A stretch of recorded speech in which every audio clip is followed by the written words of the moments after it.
যে ১.৫ বছর এই সুক্ষর মহাজন ইউনূস সরকারের নেতৃত্বে আমাদের দেশে যে জঙ্গিবাদী উত্থান, মৌলবাদী উত্থান এবং এই বাংলাদেশকে অর্থনৈতিকভাবে সমস্ত কিছুভাবে ধ্বংস করা হয়েছে, সেই জায়গা থেকে আমরা মনে করি আজকের ২১শে ফেব্রুয়ারি আমাদের এই বার্তায় যে আমরা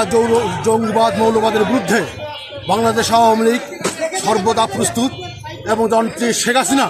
ইতিমধ্যে ঘোষণা দিয়েছেন সারা বাংলাদেশ থেকে জঙ্গিবাদ মৌলবাদ